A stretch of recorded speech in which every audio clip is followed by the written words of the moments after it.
તહેવાર ગમે તે આવે પણ જો એમાં મીઠાઈ ન હોય ને તો એ તહેવાર અધૂરો હોય છે. આજે આપણે આવી જ એક ટ્રેડિશનલ સરસ મજાની રેસિપી જોવાના છીએ. આજે મેં એકદમ સોફ્ટ મોઢામાં મૂકતા જ ઓગળી જાય તેવા માવાના ફરાળી ગુલાબજાંબુ બનાવ્યા છે. તમે જોઈ શકો છો જરાક પણ અડું છું ત્યાં તૂટી જાય છે અને સરસ મજાના જ્યુસી પણ બન્યા છે.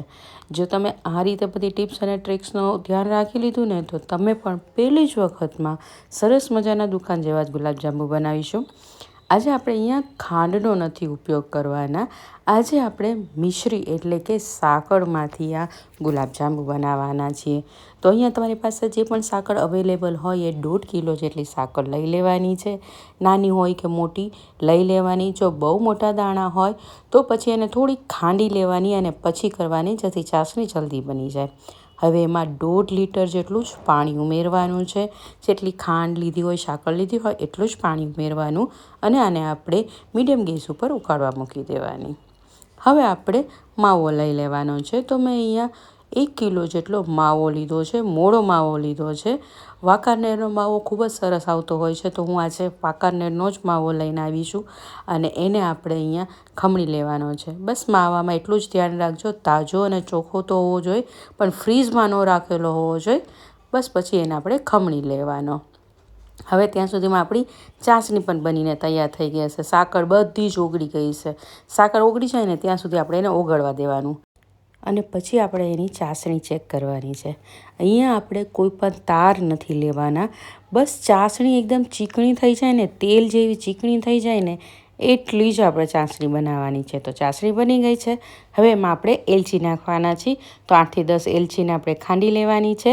ફોતરા સાથે જ ઉમેરી દેવાની છે અને થોડુંક આપણે કેસર લઈ લેવાનું છે. તમે આ બંને વસ્તુ ચાસણી પકાવવા મૂકો ત્યારે પણ લઈ શકો છો. બસ હવે આપણી ચાસણી બની ગઈ છે, તો આપણે એને અડધું ઢાંકણ ઢાંકીને સાઈડમાં મૂકી દઈએ. અને હવે તળવા માટે તમે તેલ કે ઘી કોઈ પણ વસ્તુ લઈ શકો છો અને એને આપણે એકદમ ધીમા ગેસ ઉપર અહીંયા ગરમ થવા મૂકી દેવાનું. હવે માવો લઈ લીધો છે. આજે આપણે ફરાળી ગુલાબજાંબુ બનાવવાના છીએ. તો મેં અહીંયા 1 કિલો માવામાં 150 ગ્રામ જેટલો આરારૂટ એટલે કે તપકીરનો લોટ લીધો છે. જો તમે ફરાળી ગુલાબજાંબુ ન બનાવવાના હોય તો તમે અહીંયા મેંદો પણ લઈ શકો છો. 100 ગ્રામ જેટલો મેંદો પણ વાપરી શકો છો, અથવા તો કોર્નસ્ટાર્ચ એટલે કે મકાઈનો સફેદ લીસો લોટ આવે તે પણ વાપરી શકો છો. બસ એને સરસ મિક્સ કરી લેવાનું. હવે એને લોટ બાંધવાનો છે. તો આપણે અહીંયા દૂધથી લોટ બાંધવાના છીએ. તમે અહીંયા નોર્મલ દૂધ લઈ લેવું, ગરમ એ નહીં, ઠંડુ નહીં. અને જો દૂધ ન વાપરવું હોય ને તો પછી અહીંયા આપણે પાણી લઈ લેવાનું છે. બસ આપણે લોટ જેવું મિક્સ થઈ જાય તેટલું આપણે દૂધ કે પાણી ઉમેરતું જવાનું છે અને થોડું થોડું જ ઉમેરતું જવાનું છે. હવે જો તમારો આટલો કઠણ માવો ન હોય ને થોડોક ઢીલો માવો હોય ને તો તમારે આટલા દૂધની જરૂર પણ ના પડે. મારે અહીંયા 250 ml જેટલું દૂધનો યુઝ થઈ ગયો હતો. તમે જો થોડોક ઢીલો માવો લીધો હશે ને તો પછી તમારે એટલું બધું દૂધની જરૂર પણ નહીં પડે. બસ આવો લોટ બંધાઈ જાય ને એટલું આપણે દૂધ કે પાણી ઉમેરવાનું. પછી થોડું થોડું અહીંયા માવો લેતું જવાનું અને આવી રીતે મસળતું જવાનું. મસળશો એટલે એક પણ કણી નહીં લે અને આપણો માવો એકદમ લીસો થઈ જશે. આપણે જેમ લોટ મસળીએ છીએ એવી રીતે જ આપણે અહીંયા એને મસળવાનું છે, જેથી એકદમ સ્મૂધ થઈ જાય અને આપણે એકદમ લીસા બોલ્સ વાળી શકીએ અને આપણા બોલ્સ ફાટે નહીં. તો આ રીતે એને થોડોક થોડોક મસળી લેવાનો. તમે પ્લેટફોર્મમાં કે થાળીમાં ગમે ત્યાં મસળી શકો છો. 2 થી 3 મિનિટ મસળશો ને એટલે લોટ એકદમ સ્મૂથ થઈ જશે. પછી થોડોક લોટ લઈને આવી રીતે તમે વાળશો ને તો એ આરામથી તમારા હળવા હાથે તમે બોલ્સ બનાવશો ને તો પણ તમે જોઈ શકો છો સરસ મજાનો બોલ બનીને તૈયાર થઈ ગયો છે. આવી રીતે આપણે બોલ બનાવવાના છે.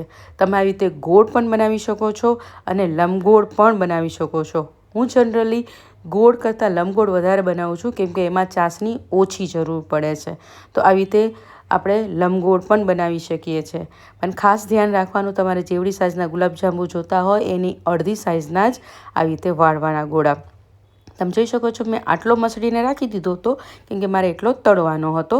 અને બાકીના તમે જોઈ શકો છો જે મસળો નથી ને એ થોડોક આપણે ક્રેકવાળો લાગે છે, લીસો નથી દેખાતો.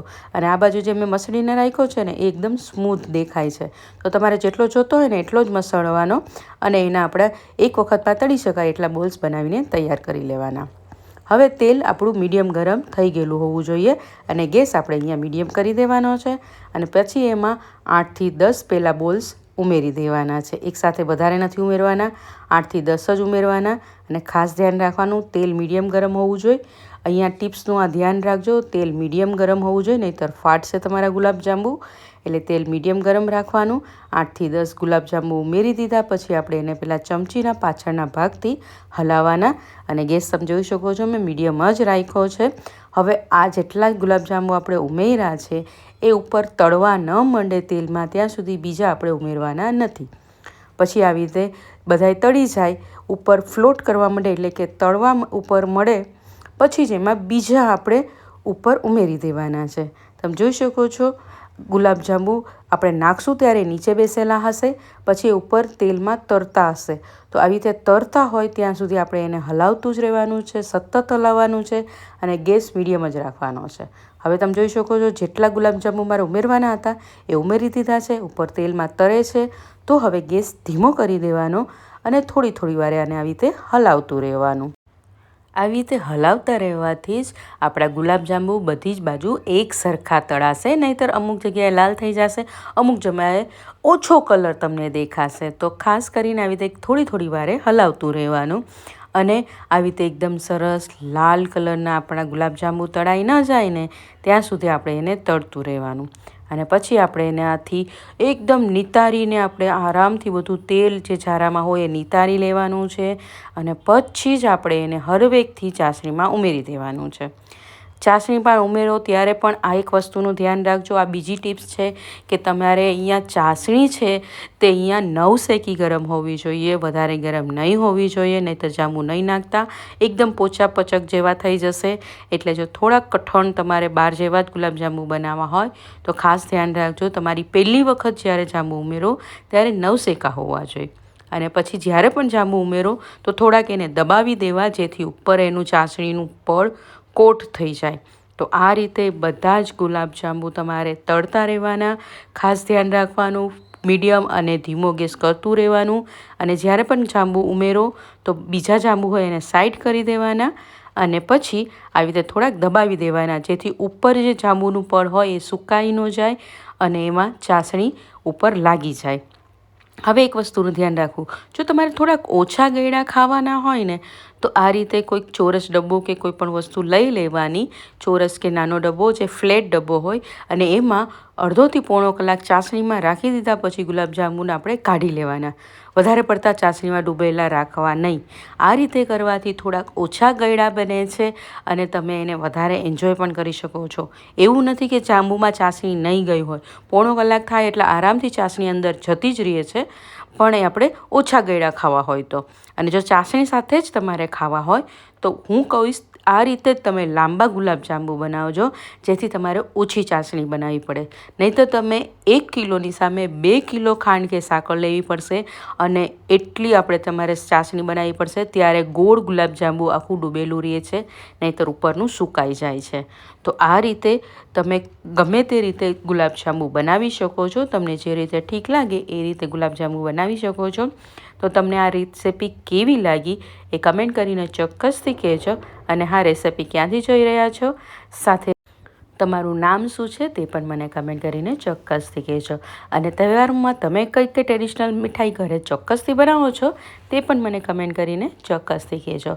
આ 1 કિલો ગુલાબજાંબુમાંથી બનાવેલા બધા જ જાંબુ એકદમ સરસ રસદાર હોય છે. અને મેં અહીંયા 1.5 કિલો ચાસણી જ બનાવી હતી તો પણ સરસ મજાના 15થી 20 દિવસ ફ્રીજમાં સારા રહ્યા હતા. તો ચોક્કસથી આ તમે ગુલાબજાંબુ ટ્રાય કરજો અને મને કમેન્ટ કરીને કહેજો કે રેસિપી કેવી લાગી. આપણે મળીશું નેક્સ્ટ રેસિપી સાથે. ત્યાં સુધી આવજો, બાય બાય, થેન્ક યુ, જય શ્રી કૃષ્ણ.